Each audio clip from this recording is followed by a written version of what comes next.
Halo guys, ready nggak? Udah ready belum?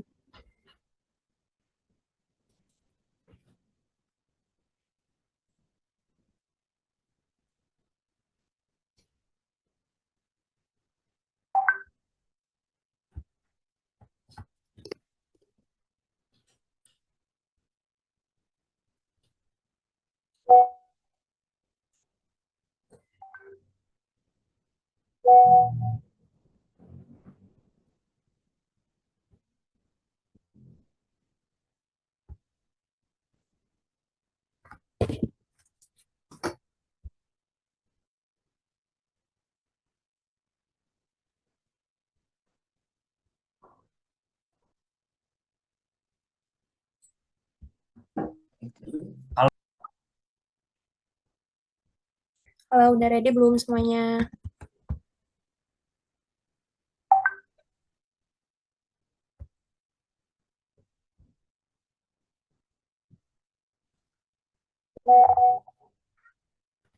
Aku mulai aja ya, biar nggak ini waktunya. Rizka udah di record belum?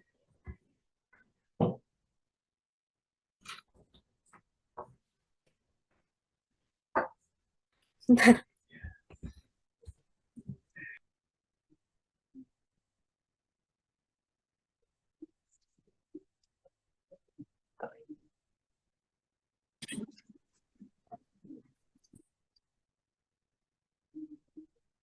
Hmm, Oke, aku mulai ya.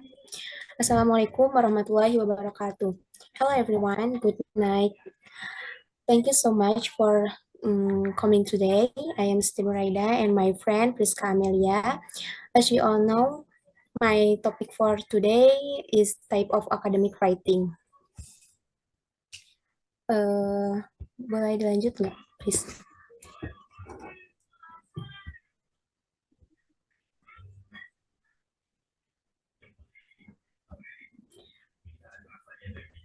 Apa sih itu eh, penulisan akademik? Jadi penulisan akademik itu keterampilan mendasar dalam pendidikan tinggi biasanya biasanya nih untuk cara komunikasi utama bagi para akademis dan peneliti. Cara cara yang terstruktur dan formal untuk mengekspresikan ide, melakukan penelitian dan terlibat dengan komunikasi akademik, komunitas akademik. Next ada important of academic writing. Pentingnya penulisan akademik. Yang pertama ada facilitating communication atau memfasilitasi komunikasi. Nah, ini tuh penulisan akademik yang sangat baik untuk menyampaikan ide, penelitian, dan informasi secara jelas dan terstruktur. Ini tuh memungkinkan untuk kita berkomunikasi dengan para ahli di bidang yang sama secara efektif. Lalu yang kedua ada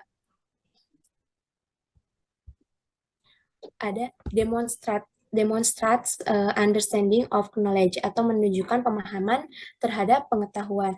Ketika kita menulis secara akademis, kita menunjukkan bahwa kita tuh benar-benar memahami suatu topik. Kita harus mampu menyajikan informasi yang kompleks dengan cara yang mudah dipahami oleh orang lain juga. Lalu yang ketiga ada develops contribution to academic discourse atau mengembangkan kontribusi terhadap diskusi akademik. Melalui akademik ini kita tuh harus ikut serta secara dalam perdebatan dan pengembangan ilmu pengetahuan. Kita bisa mengajukan ide-ide baru, mengkritik ide orang lain, atau membangun pemahaman yang baik tentang suatu topik.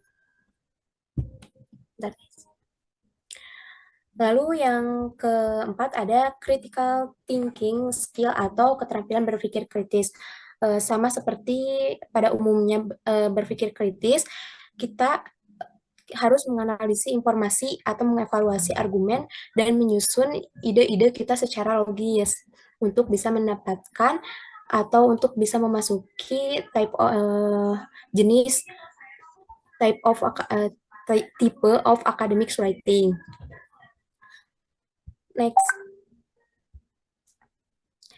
Di sini ada 4 four main types of academic. Yang pertama ada describing writing atau penulisan deskriptif. Ini tuh kita harus fokus untuk describing detail atau fokus menggambarkan detail mendalam. Jenis penulisan ini fokusnya pada memberikan gambaran yang sangat rinci dan jelas tentang sesuatu, bisa berupa objek, orang, tempat, atau bahkan perasaan. Tujuannya untuk apa sih? Tujuannya untuk agar si pembaca itu seolah-olah melihat, mendengar, atau merasakan hal yang kita sampaikan ketika menulis. Karakteristiknya ada rich in detail, kaya akan detail. Nah, penulisan deskriptif ini detail-detailnya itu harus spesifik. Misalnya nih, jika kita mendeskripsikan sebuah apel, kita tidak hanya mendeskripsikan, wah buah apel ini merah, tetapi kita harus lebih spesifik lagi, seperti kulitnya itu merah seperti merah pekat, atau di kulitnya ada bercak hitamnya di bagian atasnya, seperti itu.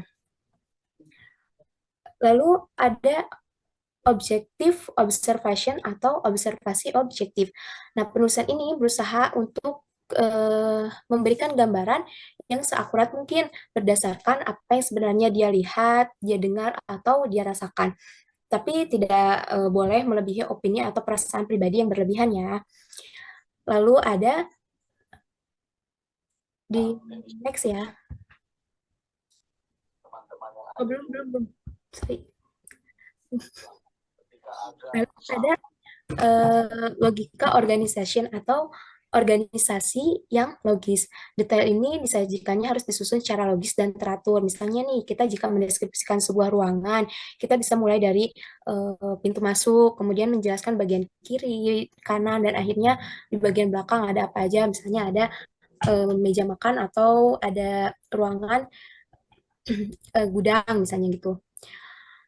Lalu yang kedua ada, boleh di next nggak, please? Nah, yang kedua itu ada expository writing atau penulisan eksposisi. Nah, kita itu fokusnya untuk nge-explaining konsep systematically dulu nih, menjelaskan konsep secara sistematis. Saat menulis ini, kita ingin menyampaikan informasi dengan yang teratur kan, dan mudah dipahami. Kita itu harus menjelaskan setiap bagian dari suatu konsep secara berurutan. Nah, yang kayak misalnya yang kayak tadi hampir sama dengan organisasi yang logis itu loh, yang misalnya mendeskripsikan sebuah ruangan dari mana dulu. Nah, ini tuh hampir sama, menjelaskan konsep secara sistematis. Lalu karakteristiknya kita itu harus ada clarity of struktur atau struktur yang jelas. Biasanya terdiri dari pendahuluan, isi, dan penutup. Setiap bagian ini fungsinya berbeda, tapi saling berkaitan. Lalu ada objective presentation atau penyajian yang objektif. Penulisan ini harus menyajikan informasi secara objektif tanpa memihak pada pendapat pribadi.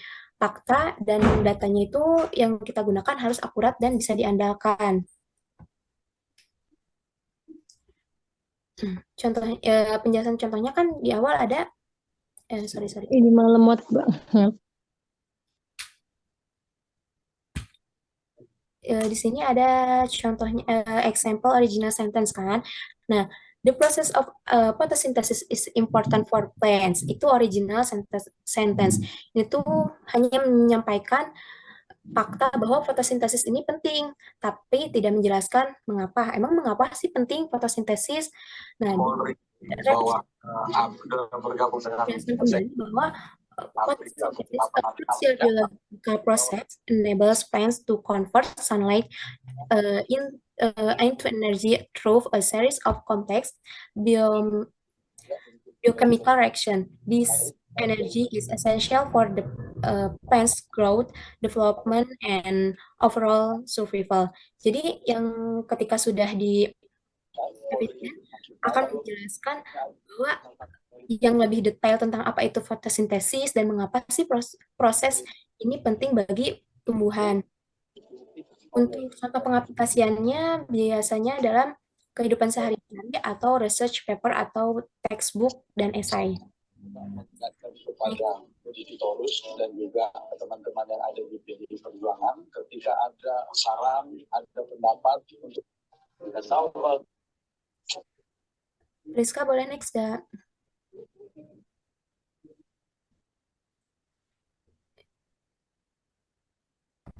Oke, untuk bagian argumentatif writing ini akan dijelaskan oleh teman saya yaitu Priska.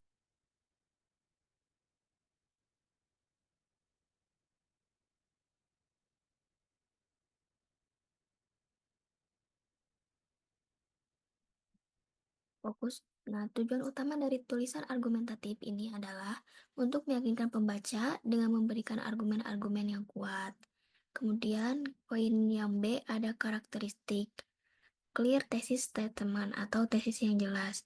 Ini seperti kalimat utama yang menyatakan pendapat atau argumen utamamu. Semakin jelas tesisnya, maka semakin mudah pembaca memahami apa yang kamu sampaikan. Kemudian ada logika struktur atau struktur yang logis. Susunan kalimat ini dan paragraf harus terhubung dengan baik. Nah, sehingga argumenmu mengalir dengan lancar dan mudah dipahami. Kemudian yang poin ketiga, supporting evidence atau bukti yang mendukung. Nah, di sini kamu perlu memberikan bukti-bukti yang kuat untuk mendukung argumenmu. Bukti ini bisa berupa fakta, data, contoh, atau pendapat ahli. Nah, kalimat ini lebih spesifik dan dapat memberikan gambaran yang lebih jelas mengenai argumen yang akan disampaikan. Example, original sentence, social media has both positive and negative effects. Repetition, will social media connect people global, fostering communication, also raise concern regarding privacy and mental health.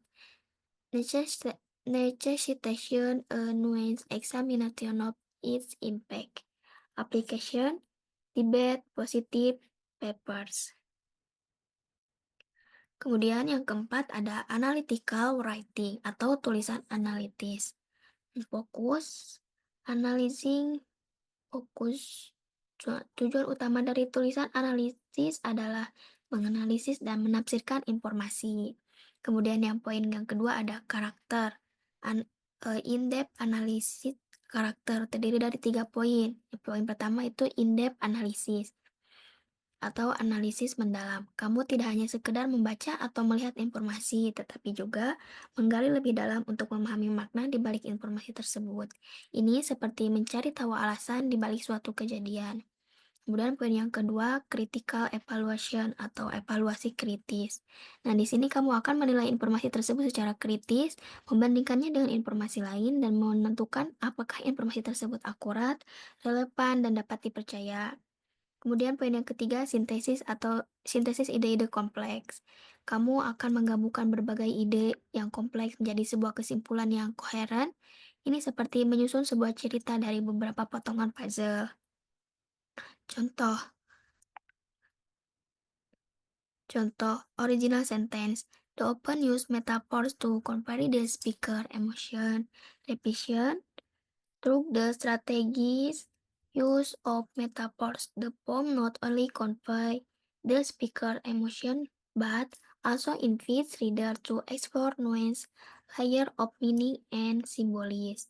Application, literary analysis, scientific papers. Nah, penjelasan contoh ini memberikan analisis yang lebih mendalam tentang bagaimana penggunaan metafor dalam puisi tersebut. Kemudian ada benefit of mastery of academic writing atau manfaat menguasai tulisan akademik profesional development. Poin yang pertama terdiri dari 4 poin, yaitu poin yang pertama professional development atau perkembangan profesional. Dalam menguasai tulisan akademik ini akan membantumu berkembang dalam karir. Nah, kemampuan menulis dengan jelas dan persuasif akan membuatmu lebih percaya diri dalam presentasi, laporan, dan komunikasi profesional lainnya. Kemudian poin yang kedua ada critical thinking skills atau keterampilan berpikir kritis. Nah, saat menulis secara akademik, kamu dilatih untuk menganalisis informasi, mengevaluasi argumen, dan menyusun ide-ide kompleks. Hal ini akan meningkatkan kemampuan berpikir kritismu secara keseluruhan.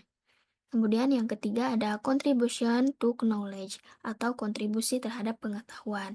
Nah, dengan menulis makalah atau artikel ilmiah, kamu berkesempatan untuk berbagi pengetahuan dan ide-ide baru dengan komunitas akademis ini. Ini adalah cara yang bagus untuk berkontribusi pada perkembangan ilmu pengetahuan.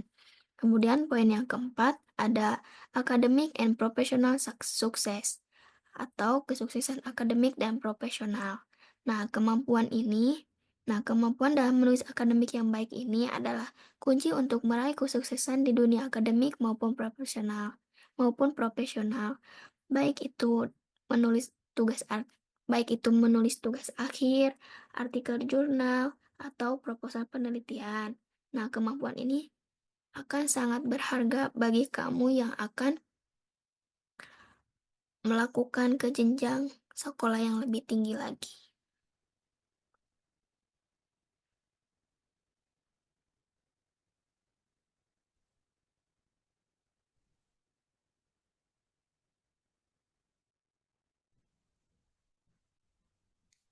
Oke guys, ada pertanyaan, ada any questions?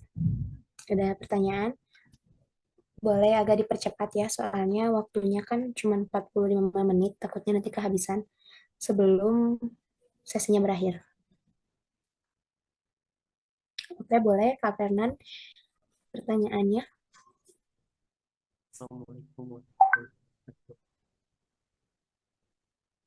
ingin bertanya. Maaf, nggak kedengeran Kak.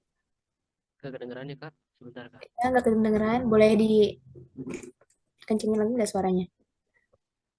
Tes. Oke, aman. Dalam deskriptif writing, mengapa detail dan observasi objektif sangat penting? Oke, ditampung dulu ya pertanyaannya. Untuk yang lain ada yang mau bertanya lagi nggak? Oke, Kak Yudis, boleh? Yeah, I have a question for your group. Wait. In what context is descriptive writing often used in academic work? Dalam konteks apa penulisan deskriptif sering digunakan dalam karya akademis? Oke, ditampung dulu ya. Untuk yang lain ada yang mau bertanya lagi? Boleh, Kak Puspita. Jadi kan di poin ketiga ada argumentative writing focus convincing the reader with argument. Ya, Nah, cara meyakinkan pembaca dengan argumen itu gimana sih contohnya? oke. Makasih. Oke. Ada kesempatan satu kali lagi bertanya. Ada yang mau bertanya lagi nggak?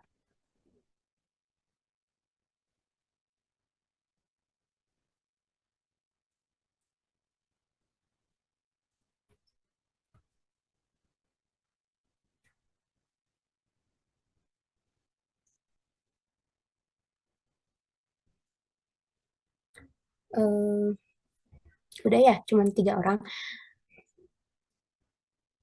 Boleh mau bentar ya. Oke, aku jawab ya. Dalam sesi pertanyaan ini, saya mau jawab yang kenapa di poin ketiga ada argumentatif writing, fokus convincing the bentar, the reader with argument atau fokus meyakinkan pembaca dengan argumen.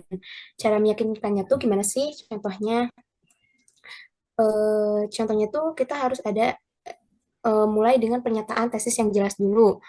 Biasanya posisi ini atau pendapat ini yang ingin kita pertahankan sejak awal kan. Contohnya sosial media has more.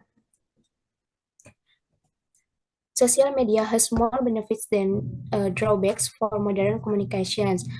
Lebih Sosial media ini memiliki lebih banyak manfaat daripada kerugian dalam komunikasi modern. Ini tuh kita harus mencari tahu dulu ini faktanya dari mana, sedetail mungkin dan sejelas mungkin.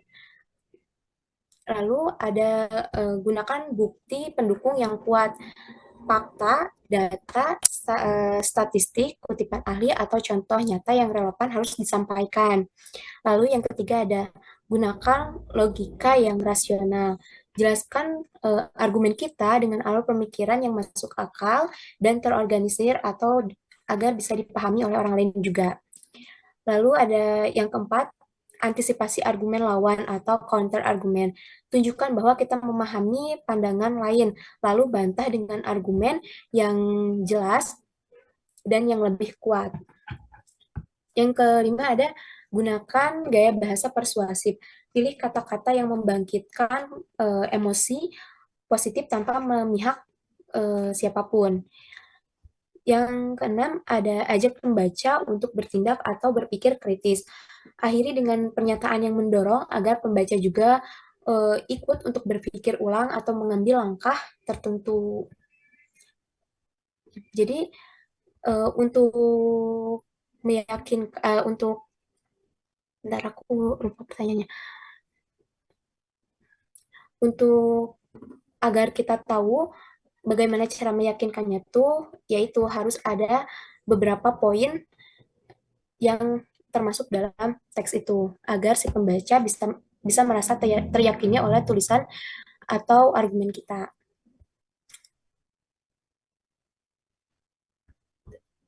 Rizka mau jawab pertanyaan? Enggak. Dari yang soalnya dalam descriptive writing, mengapa detail dan observasi objektif sangat penting? Itu tadi. Oh, izin menjawab. Dalam descriptive writing, mengapa detail dan observasi objektif itu sangat penting? Nah, detail dan observasi objektif ini sangat penting teman-teman dalam descriptive writing karena ada beberapa alasan, diantaranya satu, menciptakan gambaran yang jelas di pikiran pembaca. Nah, si pembaca ini harus membayangkan objek, tempat, atau situasi yang digambarkan. Misalnya, menggambarkan bunga dengan detail seperti kelopak mawar merah muda yang lembut dengan aroma manis. Nah, memberikan gambaran yang lebih hidup dibandingkan hanya menyebut bunga. Kemudian yang kedua, menarik perhatian dan membangun keterhubungan. Nah, deskripsi ini digunakan untuk membuat tulisan lebih menarik dan memikat pembaca. Kemudian yang ketiga, menghindari bias dan subjektivitas. Observasi objektif ini memastikan deskripsi tetap faktual dan adil tanpa terganggu oleh pendapat atau perasaan penulis. Hal ini penting untuk menjaga keakuratan, terutama dalam penulisan ilmiah, jurnalistik, atau akademik. Kemudian yang keempat, ada menghidupkan tulisan dengan nuansa dan tekstur, yaitu menambahkan dimensi pada tulisan seperti warna, suara, rasa, atau aroma. Nah, observasi objektif ini membantu si penulis menangkap elemen-elemen ini secara akurat, sehingga terasa lebih autentik dan meyakinkan. Begitu.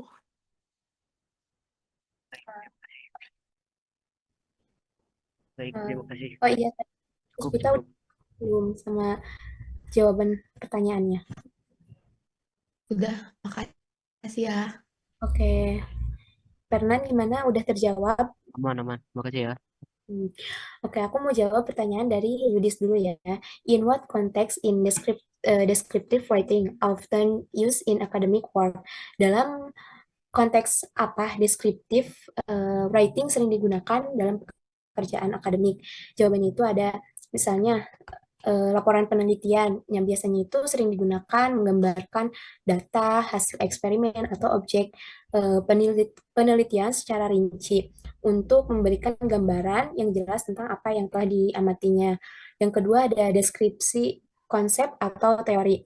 Biasanya ini tuh digunakan untuk menjelaskan teori atau konsep atau juga fenomena tertentu secara mendetail agar pembaca dapat memahami dengan baik apa yang telah kita tulis. Misalnya nih, penulisan ilmiah.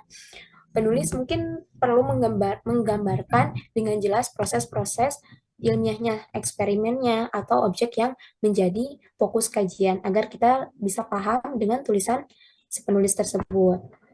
Lalu ada analisis literatur. Saat mengulas karya akademis itu, kita perlu literatur yang relevan. Penulisan menggunakan deskripsi atau menggambarkan inti dari karya tersebut, mencakup argumen utama, argumen pertama, gaya penulisannya seperti apa, atau metode yang digunakan dengan tujuan memberi gambaran yang jelas dan objektif. Yang keempat ada penyajian data visual.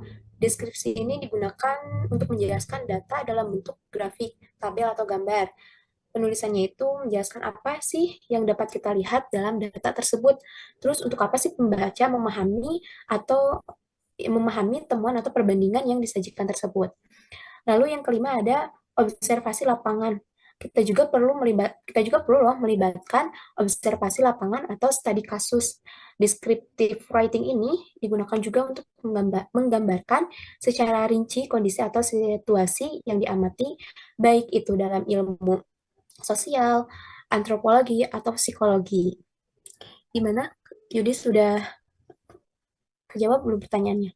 Cukup, cukup. Makasih. Oke. Ada yang mau bertanya lagi nggak sebelum sesi ini ditutup?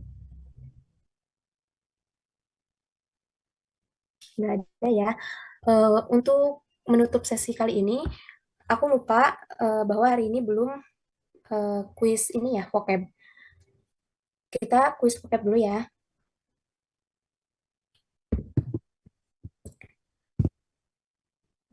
Untuk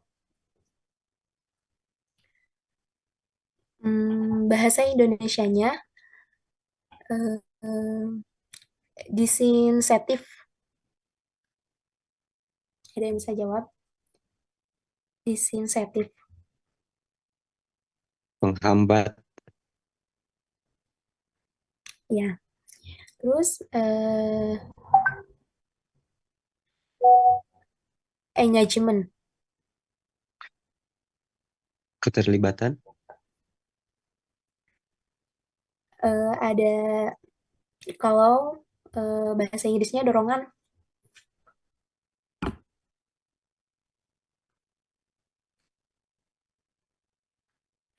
Impetus. Ya. Dari aku satu lagi ya, operasional. Operasional. Dari Priska mau nambahin nggak? Oke. Ada.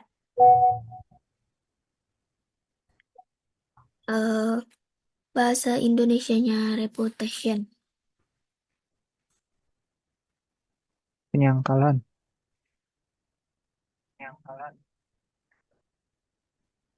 Kemudian bahasa Inggrisnya penguatan bukti.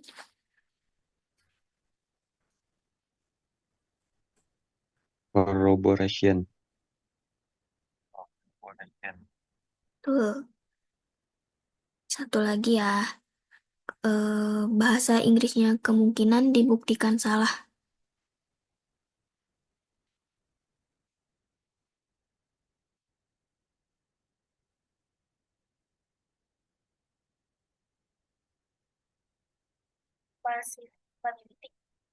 Betul.